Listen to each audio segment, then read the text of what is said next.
O tema da aula de hoje é Antibióticos 2. Vamos falar sobre alguns antibióticos, certo? Para complementar a aula que a Carol deu, que ela deu a primeira parte, né? Ela falou da família dos beta-lactâmicos, que são as penicilinas e as cefalosporinas. E hoje a gente vai falar sobre outras classes de antibióticos para encerrar o assunto. Então, vamos lá começar. A primeira classe de antibióticos que a gente vai abordar hoje vai ser os macrolídeos. Os macrolídeos, eles têm como mecanismo de ação se ligar à subunidade 50S bacteriana. Dessa forma, vão inibir a transpeptidação, que inibe a formação do complexo de iniciação e translocação do aminoácido. Então, esse tipo de medicamento vai alterar a produção e o transporte de proteínas da minha bactéria, a deixando instável e assim funcionando como um antibiótico, tendo esse efeito antibacteriano. Essa classe pode atuar tanto em bactérias gram-positivas quanto em gram-negativas, mas eles vão ter uma menor atividade em anaeróbios. Esse medicamento ele vai ter alguns usos em casos de difteria e sepse, algumas infecções de tecido mole, respiratórias e oculares também. Podemos ter também infecções genitais, que a gente pode sim prescrever esse tipo de medicamento, e principalmente em casos de infecções odontológicas, que é onde a gente vai entrar, prescrevendo para o nosso paciente. Como alguns efeitos adversos, a gente pode ter alterações no trato gastrointestinal, a hepatotoxicidade, algumas relações alérgicas, essa hipersensibilidade em alguns pacientes, e ele vai ser inibidor do sistema P450, que está presente ali no nosso fígado, atuando no nosso metabolismo. E quando a gente fala de macrolídeos, nós temos três principais representantes, que é a eritromicina, a claritromicina e a azitromicina. Bom, a eritromicina, ela vai ter uma boa eliminação biliar e uma boa absorção oral também. E a sua posologia vai ser 250 mg de 6 em 6 horas ou 500 mg de 12 em 12 durante 7 dias. Já a claritromicina, ela não deve ser utilizada em pacientes grávidas, em gestantes, porque esse tipo de medicamento pode ter um teor teratogênico. O que é isso? É quando o feto, o bebê, corre risco de ter uma má formação. Por isso que a gente tem que evitar esse tipo de fármaco em gestantes. E a sua posologia vai ser 250 ou 500 mg de 12 em 12 horas por 7 dias também. Aí vai dependendo do caso, A gente sabe que a farmacologia ela é muito subjetiva.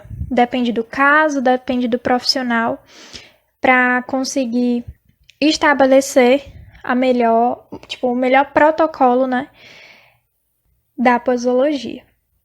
E aí, por fim, a gente vai ter a azitromicina. A azitromicina ela tem uma ótima aceitação do paciente. Por quê? Porque a gente tem a facilidade, de tomar apenas um comprimido uma vez ao dia. Dessa forma, ela é considerado um antibiótico um pouco mais forte devido à sua meia-vida biológica, que é um pouco mais longa. A sua posologia vai ser 250 mg de 6 em 6 horas, mas tem a que a gente mais usa, que é a convencional, que é apenas uma vez ao dia, um comprimido de 500 mg.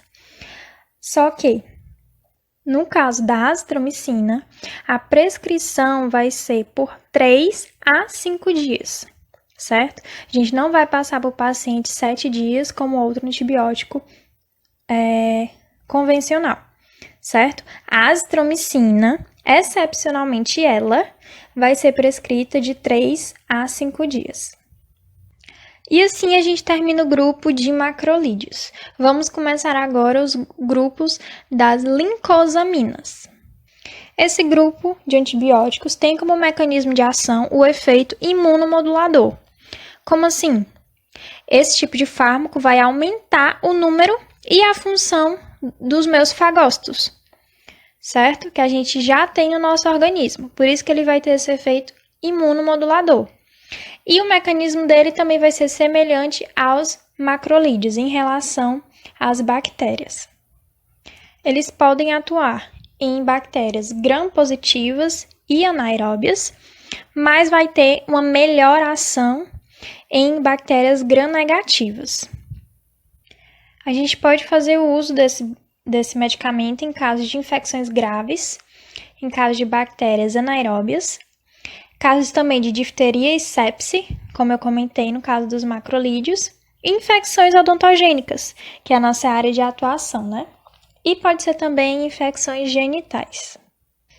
Assim como qualquer outro fármaco, a gente também vai ter alguns efeitos adversos semelhantes, como a hipersensibilidade, que pode gerar alergia em algum paciente, efeitos no trato gastrointestinal, a questão da hepatotoxicidade, que pode gerar uma icterícia, e também uma neutropenia. Por que a neutropenia?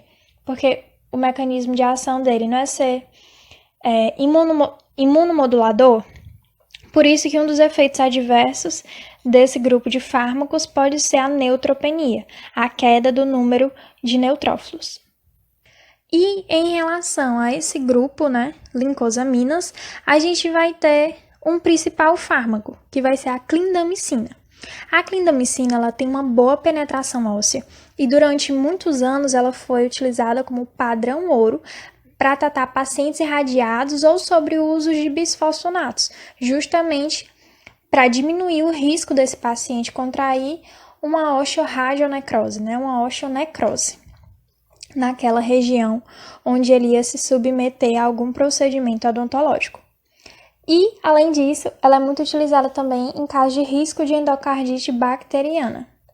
Quando o meu paciente é alérgico a uma penicilina, né, amoxicilina, a clindamicina acaba sendo a nossa primeira opção, depois da amoxicilina, em casos de pacientes que tenham resistência ou então hipersensibilidade ao medicamento. E a posologia da clindamicina vai ser 300 ou 600 mg de 8 a 8 horas por 7 dias. E agora vamos falar de um outro grupo de antibióticos, que é o metronidazol. Ele tem como mecanismo de ação se ligar e fragmentar o DNA bacteriano, sendo assim um antibiótico bactericida. Ele atua bem não só em bactérias anaeróbias, como também em protozoários. E alguns usos, né, para a gente conseguir prescrever esse tipo de fármaco, é em casos de risco de endocardite, não só em risco, né, mas quando o paciente está com endocardite, a gente pode tratar assim com metronidazol. Alguns abscessos, em casos de periodontite, quando a periodontite é bem grave, já tem presença de supuração, né, de uma infecção mais acentuada, que o profissional acaba tendo que abrir mão de um antibiótico para melhorar a situação do paciente. E também algumas inflamações anaeróbicas mais graves. Em relação aos efeitos adversos, né, a gente vai ter um potencial mutagênico, certo? E carcinogênico na gravidez. Então, a gente tem que ter um maior cuidado quando a gente vai prescrever para um paciente que é gestante. Não só por ser um antibiótico, né? A gente sabe que quando a gente está lidando com esse tipo de paciente, o cuidado tem que ser bem maior. E um outro efeito adverso é o chamado reação tipo disulfiram. Tenho certeza que vocês já ouviram dizer que quando eu estou fazendo uso de antibiótico, não posso associar uma bebida alcoólica. Tenho certeza disso. Mas por quê? Justamente por causa dessa reação tipo disulfiram.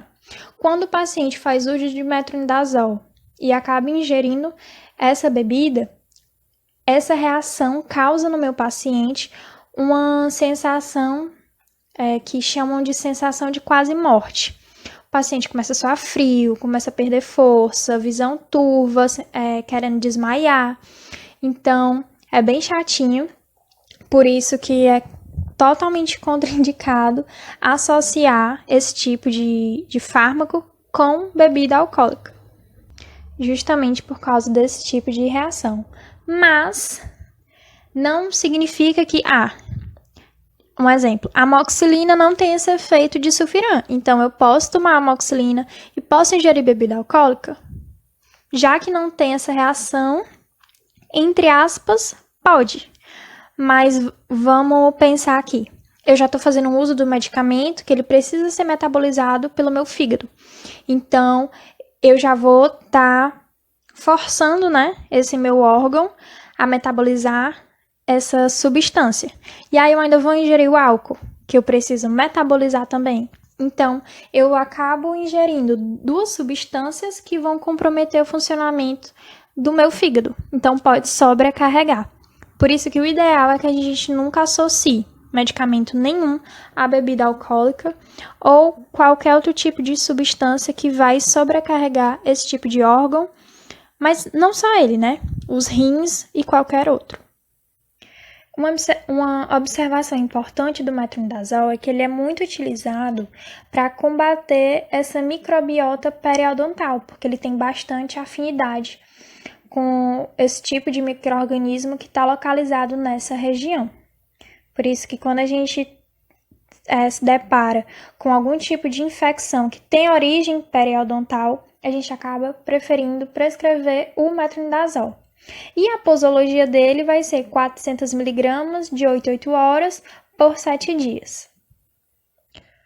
Bom, um outro grupo, né, de antibióticos são as tetraciclinas.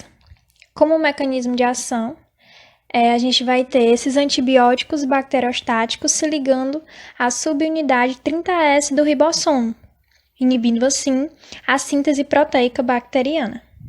E a sua posologia vai ser 500 mg a cada 6 horas ou 500 mg a 1 grama a cada 12 horas durante 7 dias.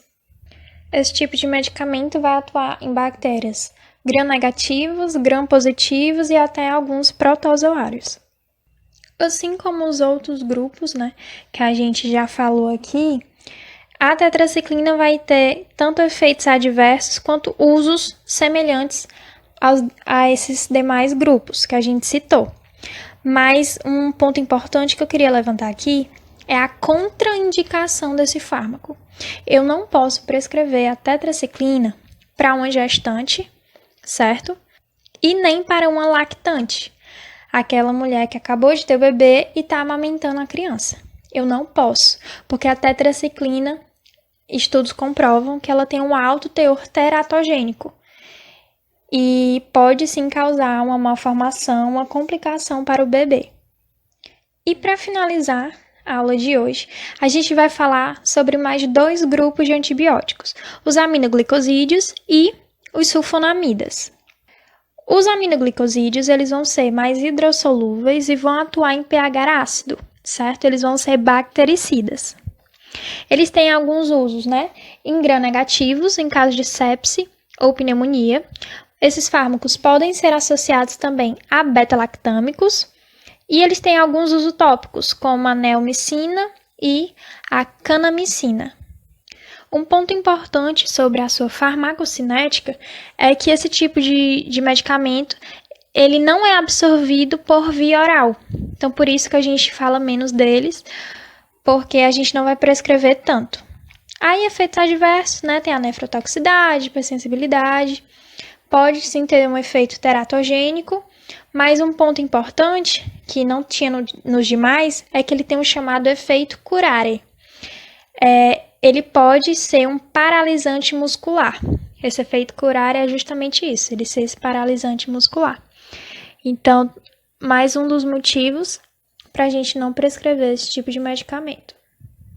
E aí, por fim, a gente tem as sulfonamidas, que vão ser hidrossolúveis, vão atuar melhor em pH alcalino e são fármacos bacteriostáticos. Eles vão atuar tanto em bactérias gram-positivas quanto em gram-negativas, Podem atuar também em alguns protozoários, mas vão ter uma menor atividade em seres anaeróbios. A gente utiliza esse tipo de fármaco em casos de infecções urinárias e respiratórias, e as reações adversas vão ser semelhantes aos outros fármacos, como eu já citei, que é hepato e a nefrotoxicidade, pode ser sim teratogênico, e pode ter um efeito também de pancitogenia, que é a diminuição do número de todos os elementos do sangue, como hemácias, leucócitos, plaquetas, e também pode gerar algumas reações leucomoides. Os aminoglicosídeos e as sulfonamidas, que são esses dois últimos grupos que eu falei, a gente prescreve muito pouco, certo? A gente prescreve mais os outros grupos que eu citei. E é isso. Esse foi o assunto de hoje. Eu espero que vocês tenham entendido. Qualquer dúvida, podem falar comigo, com a Carol ou com qualquer professor da disciplina, certo?